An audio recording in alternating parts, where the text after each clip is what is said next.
Hello hi friends, welcome back to my channel. ఇవాళ video ఏంటంటే 2 మెంబర్స్కి సరిపోయేంత బిర్యానీని మనము ఇంట్లో సింపుల్గా ఈజీగా ఎలా ప్రిపేర్ చేసుకోవాలో ఈ వీడియోలో చూసేద్దాం రండి. నాకు క్లౌడ్ కిచెన్లో కూడా ఆర్డర్స్ వచ్చినప్పుడు 1 పార్సల్ కానీ 2 మెంబర్స్కి కానీ అలా అయితే వస్తుందన్నమాట. అప్పుడు ఇలా ప్రిపేర్ చేస్తాను, ఈ వీడియోలో చూసేసేయండి. ఇక్కడ నేను రైస్ ఉడికించుకోవడం కోసము వాటర్ అయితే తీసుకున్నాను.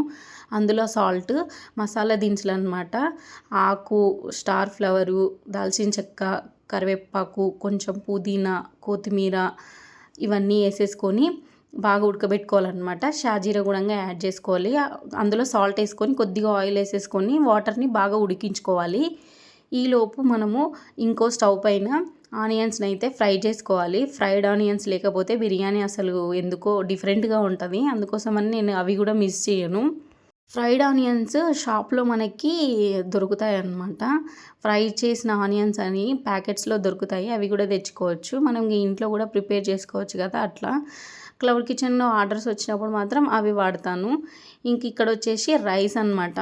రైస్ వచ్చేసి ఈ గ్లాస్ పైన ఒక పిడికెడు ఎక్కువ తీసుకుంటున్నాను అంతే. ఇది వచ్చేసి normal rice, HMT rice, Sona Masuri rice ఉంటుంది కదా, అదే. నేను బాస్మతి రైస్ అయితే యూజ్ చేయట్లేదు. మనకి ఎప్పుడైనా బిర్యానీ తినాలనిపించినప్పుడు బాస్మతి రైసే ఉండక్కర్లేదు, నార్మల్ రైస్తో కూడా ఎలా చేసుకోవాలో ఈ వీడియోలో చూపిస్తాను, చూడండి. హోటల్ స్టైల్కి టేస్ట్ తీసిపోదు, చాలా అంటే చాలా టేస్టీగా ఉంటుంది. నేను ఎలా చేశాను అనేది మీరు ఒకసారి చూసి అలాగే ట్రై చేయండి. పిన్ టు పిన్ చాలా బాగుంటుంది. ఇక్కడ వాటర్ అయితే బాగా కాగిపోతున్నాయి, అంటే ఇందులో మనం రైస్ వేయాలి కాబట్టి. ఇంకా బాగా ఉడికిన తర్వాత ఇక్కడ నేను నానబెట్టుకున్న ఈ రైస్ ఉంటుంది కదా, అవి వేసేసుకొని ఉడికించుకుంటున్నాను.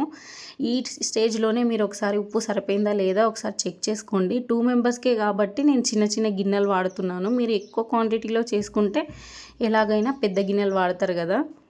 ఈ స్టేజ్లో మీరు ఉప్పు ఒకసారి చెక్ చేసుకోండి. ఉప్పు సరిపోకపోతే వేసుకోండి. సముద్రపు నీరంతా ఉప్పుగా మాత్రం ఆ వాటర్ ఉండాలి. అలా అయితేనే మనకి రైస్ అనేది చాలా టేస్టీగా ఉంటుంది. ఇక్కడ ఫ్రైడ్ ఆనియన్స్ అయితే మనకి ఫ్రై అయిపోయాయి. ఆల్రెడీ మీరు టైం లేని వాళ్ళైతే ఇవి ముందే ప్రిపేర్ చేసి పెట్టుకోవచ్చు అనమాట.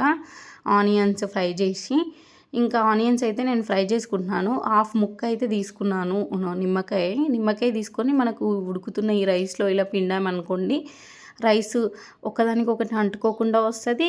ఆ నిమ్మకాయ ఫ్లేవర్ అనేది చాలా బాగుంటుంది. మీరు నిమ్మ ఉప్పు ఉంటుంది, దొరుకుతుంది, అది యాడ్ చేయకుండా నిమ్మకాయని వాడుకుంటే కూడా చాలా ఫ్రెష్గా ఉంటుంది.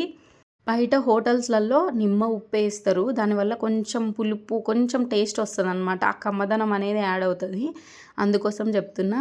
ఇంకా ఫ్రైడ్ ఆనియన్స్ అయితే పక్కకు తీసి పెట్టుకున్న తర్వాత మళ్ళీ స్టవ్ ఆన్ చేసి ఈ కుక్కర్ అయితే పెట్టుకున్నాను. 2 మెంబర్స్కి సరిపోతుంది ఇది. మనం ఫ్రైడ్ ఆనియన్స్ తీసేసిన తర్వాత ఆయిల్ ఉంటుంది కదా, ఆయిల్ వేసుకొని 2 టేబుల్ స్పూన్ల గీ అయితే వేసుకున్నాను. గీ లేనిది అసలు బిర్యానీ అస్సలు బాగుండదు. ఇంకా ఇందులోకి కరివేపాకు, కొద్దిగా ఆనియన్స్ అనమాట, చిన్న చిన్న ముక్కలుగా కట్ చేసుకున్న ఆనియన్స్ వేసేసుకొని అవి కొంచెం అటు ఇటు ఫ్రై అయిన తర్వాత ఇందులో మనం పసుపు యాడ్ చేసుకుందాము. వీటన్నిటికంటే ముందు మనము ఏం చేయాలంటే చికెన్ని మ్యారినేట్ చేయాలి. నేను చికెన్ పీసెస్ కూడా 6-7 తీసుకున్నాను అంతే, ఎక్కువ కూడా తీసుకోలేదు. అవి కూడా మనం కర్రీ కోసం ఎలా అయితే కట్ చేసుకుంటామో ఆ పీసెస్. బిర్యానీ అనగానే పెద్ద పెద్ద పీసులు కాకుండా జస్ట్ మనం కర్రీకి ఎలా అయితే కొట్టించుకుంటామో అవే మ్యారినేట్ చేసి పెట్టుకున్నాను. మ్యారినేట్ ఎలా చేసుకోవాలంటే పెరిగేసుకొని, చికెన్లో పెరిగేసుకొని అందులో కసూరి మేతి, చికెన్ మసాలా, కరివేపాకు, తర్వాత వచ్చేసి కారము, ఉప్పు, అన్ని మసాలాలు వేసుకోవాలి. కసూరి మేతి ఇవన్నీ వేసుకొని మ్యారినేట్ చేసుకోవాలి. మ్యారినేషన్ ఎలాగో నేనైతే చెప్పాల్సిన అవసరం లేదు, మీ అందరికీ తెలిసే ఉంటుంది కదా. ఇంకా మ్యారినేట్ చేసుకున్న తర్వాత ఒక 30 మినిట్స్ అట్లా పక్కన పెట్టేసుకుంటే ఆ మ్యారినేషన్లో ఉన్న మసాలా, కారం, ఉప్పు అనేది చికెన్ పీసెస్కి బాగా పట్టేస్తాయి. చికెన్ మ్యారినేట్ చేసేటప్పుడు మనము పెరుగు అనేది గడ్డగా ఉండాలి. మనకి వాటర్ వాటర్ అలా ఉంటే అంత బాగా అనిపించదు, గడ్డగా ఉండాలన్నమాట, గడ్డ పెరుగులాగా. ఇంకా అది మ్యారినేషన్ చేసిన చికెన్ అయితే ఈ కుక్కర్లో వేసేసుకొని కలుపుకొని ఆయిల్ అంతా బయటికి వచ్చిన తర్వాత కొద్దిగా వాటర్ వేసుకోవాలన్నమాట. అంటే కొందరు బిర్యానీ చేస్తే ఏంటంటే ముక్క అనేది లోపల దాకా ఉడకదు, ఇలా కొంచెం లోపలికి చూస్తే కొంచెం రెడ్గా కనిపిస్తుంది. అలా కాకుండా కొద్దిగా వాటర్ వేసుకున్నాం అనుకోండి, మనకి ముక్క అనేది బాగా ఉడికిపోతుంది. ఇక్కడ రైస్ అయితే నాకు 80% ఉడికింది. ఇది నార్మల్ రైస్, హెచ్ఎంటీ రైస్ కాబట్టి కొంచెం టైం పట్టిందనమాట నాకు. ఇంకా ఇందులో మనము వాటర్ అంతా తీసేసుకొని ఆ రైస్ని మాత్రమే ఈ కుక్కర్లో వేసుకుంటున్నాను. మీరు పెద్ద పెద్ద గిన్నెలు వాడచ్చు. నేను ఇక్కడ చిన్న దాంతోనే చేసి చూపిస్తున్నాను. చిన్న చిన్న స్పూన్లు, చిన్న చిన్నవి గిన్నెలు వాడుతున్నాను కదా, 2 మెంబర్స్కి కాబట్టి నేను అలా వాడుతున్నాను. ఇక్కడ చూసారా, ఇంకా రైస్ అందులో కొద్దిగా వేసుకున్న తర్వాత నేను ఆల్రెడీ ఆ వాటర్ అంతా ఉంచి పక్కకు పెట్టేసుకున్నాను. ఇంకా ఆ రైస్ అనేది మొత్తం అందులో వేసేసుకున్నాను అనమాట. 70% ఏమో ఉడికింది కదా, ఆ రైస్ వేసేసుకున్న తర్వాత ఇందులోనే మనము కొత్తిమీర, పుదీనా వేసుకోవాలి. తర్వాత నెయ్యి వేసుకున్నాను నేను. తర్వాత ఫ్రైడ్ ఆనియన్స్, తర్వాత వచ్చేసి ఫుడ్ కలర్ అనమాట. ఫుడ్ కలర్ వేసుకున్నాను. వేసుకుంటేనే బాగుంటుంది బిర్యానీ అనేది మనకు తెలుస్తుంది కదా. ఎల్లో కలర్ ఫుడ్ కలర్ అయితే వాడాను అనమాట.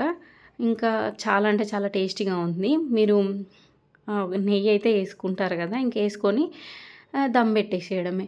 కుక్కర్ మూత మూసారనుకోండి, మనకి బాగా ఫ్లేవర్ అనేది బయటికి వెళ్ళకుండా రైస్ అయితే మనకి మంచిగా పర్ఫెక్ట్గా బిర్యానీ ఎట్లా ఉంటుందో అలాగే వస్తుంది.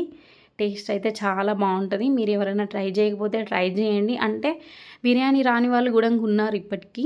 మీరు ఇలా కొంచెం కొంచెం క్వాంటిటీ చేస్తూ ఉంటే ఎక్కువ మందికి కూడా చేసేయచ్చు. 5 మెంబర్స్కి, 10 మెంబర్స్కి అట్లా. టేస్ట్ అయితే చాలా బాగుంటుంది.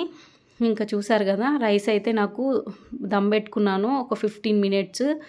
ఇంకా అంటే అందులో నుంచి గాలి పోకుండా కుక్కరు సీల్ చేసేసి ఒకసారి ఓపెన్ చేసి మళ్ళీ స్టవ్ ఆఫ్ చేసేసి పెట్టేసాను. ఇక్కడ చూసారా, రైస్ అయితే ఎంత బాగుందో. బాస్మతి రైసే వాడాల్సిన అవసరం లేదు. నార్మల్ రైస్తో కూడా బిర్యానీ అదే ఫ్లేవర్, అదే టేస్ట్ ఉంటుంది. అసలు వారానికి 4-5 సార్లు తినేటోళ్ళు ఉన్నారు బిర్యానీ. బయట అయితే బిర్యానీ అంత హెల్తీగా అంత పర్ఫెక్ట్గా అయితే ఉండరు అనమాట. టేస్ట్ మాత్రం బాగుంటుంది ఇంట్లో కంటే. ఇంట్లో కూడా అన్ని కొలతలతో చేసుకున్నారంటే చాలా టేస్టీగా ఉంటుంది. హానెస్ట్గా చెప్తున్నా, బిర్యానీ అయితే చాలా అంటే చాలా బాగుందన్నమాట. ఇందులో బిర్యానీకి డిఫరెన్స్ ఏంటంటే, బయట బాస్మతి రైస్ వాడతారు, మనం ఈడ సోనా మసూరి హెచ్ఎంటీ రైస్ అయితే వాడానమాట. పర్ఫెక్ట్ వచ్చింది. చాలా అంటే చాలా బాగుందన్నమాట. 2 మెంబర్స్కి ఇది ఫుల్ అవుతుంది. ఇంకా పీసెస్ కూడా స్మాల్ పీసెస్ అయితే వేసుకున్నాను కాబట్టి పీసెస్ కూడా పర్ఫెక్ట్గా టెండరీగా కుక్ అయినాయి. చూసారా ఎంత బాగుందో, మీకు దగ్గర నుంచి కూడా చూపిస్తున్నాను బిర్యానీ. ఇలాంటి వీడియోస్ అయితే మన ఛానల్లో పోస్ట్ చేస్తూ ఉంటాను. మీకు నచ్చినట్టయితే లైక్ చేయండి, షేర్ చేయండి, సబ్స్క్రైబ్ చేయండి. Thank you for watching.